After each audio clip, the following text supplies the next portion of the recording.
अस्सलाम वालेकुम दोस्तों, आपका राज गल्फ न्यूज़ में बहुत बहुत स्वागत है। दोस्तों, आज की वीडियो में हम कुवैत की कुछ अहम तरीन खबरें और आप सभी दोस्तों के बहुत सारे ऐसे सवाल रहते हैं जो कि मुझे लगा कि जो अहम सवाल है उनके जवाब दिए जाने चाहिए। तो उन तमाम सवालों के जवाब और कुछ अहम तरीन जो अपडेट है आई है वो आप दोस्तों के साथ शेयर करने वाले हैं। तो अगर आप कुवैत के अंदर रहते हैं, कुवैत के हालात से बाखबर रहना चाहते हैं तो इस वीडियो को आप शुरू से लेकर आखिर तक जरूर देखें। दोस्तों, वीडियो पसंद आए तो लाइक और शेयर जरूर करें।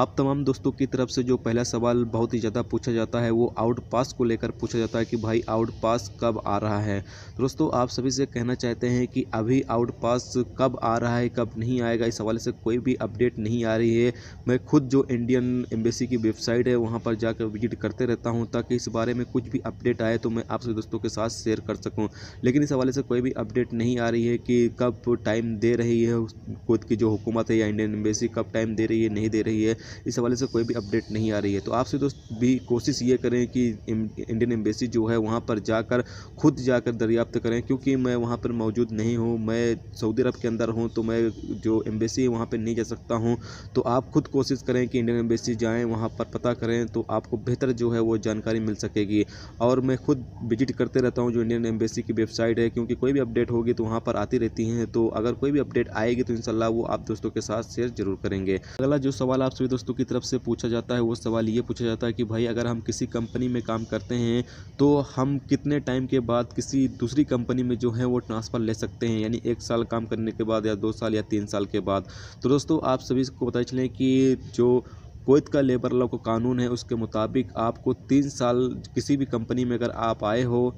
आपको कंपनी वाले ने बुलाया है तो आपको 3 साल वहाँ पर काम करना ही होगा। 3 साल के बाद आपको हक मिल जाता है कि आप दूसरी किसी कंपनी में ट्रांसफ़र ले सकते हो। अगर कंपनी ट्रांसफ़र नहीं दे रही है तो आप उसके खिलाफ़ आपके आसपास में जो लेबर ऑफिस है वहाँ पर जाकर अपनी कंपनी के खिलाफ़ मामला भी दायर कर सकते हो। लेकिन अगर आपको 1 साल हुआ है या 2 साल हुआ है और आप ट्रांसफ़र लेना चाहते हो, कंपनी अगर उस चीज़ के लिए राज़ी है फिर तो कोई बात नहीं। लेकिन अगर कंपनी 1-2 साल में ट्रांसफ़र नहीं दे रही है तो आप ज़बरदस्ती उससे ट्रांसफ़र नहीं ले सकते हो। लेबर कानून के मुताबिक आपको कम से कम 3 साल होना चाहिए, उसके बाद ही आप जो है दूसरी कंपनी में ट्रांसफ़र ले सकते हो। तो अगर आप कभी भी किसी भी कंपनी में काम कर रहे हो और अब आपको 3 साल पूरा हो गया है और आप किसी दूसरी कंपनी में बेहतर आपको सैलरी या बेहतर आपको अच्छी जॉब मिल रही है तो आप दूसरी कंपनी में ट्रांसफ़र लेना चाहते हैं तो ले सकते हैं, आपको 3 साल पूरा हो गया है तो।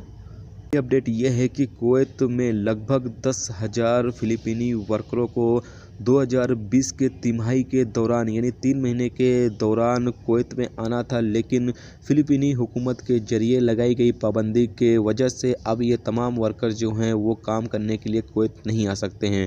फ़िलिपीनी हुकूमत का कहना है ये है कि जो लोग अभी कुवैत के अंदर डोमेस्टिक वर्कर के तौर पर फ़िलिपीनी वर्कर काम कर रहे हैं वो अगर छुट्टी पे जाते हैं तो वो वापस आने का हक़ रखते हैं, लेकिन अगर वो फाइनल एग्जिट लगवा कर कुवैत से जाते हैं तो वो दोबारा डोमेस्टिक वर्कर के वीज़े पर कुवैत नहीं आ सकते हैं। साथ में ये भी बताया गया है कि फ़िलिपीनी हुकूमत का कहना ये है कि जब तक कुवैत की जो हुकूमत है वो डोमेस्टिक वर्करों के लिए बेहतर सेफ्टी का इंतज़ाम नहीं करती है, जब तक फ़िलिपीनी हुकूमत जो है वो अपने डोमेस्टिक वर्करों को कुवैत नहीं भेजेगी। खबर यह है कि कुवैत के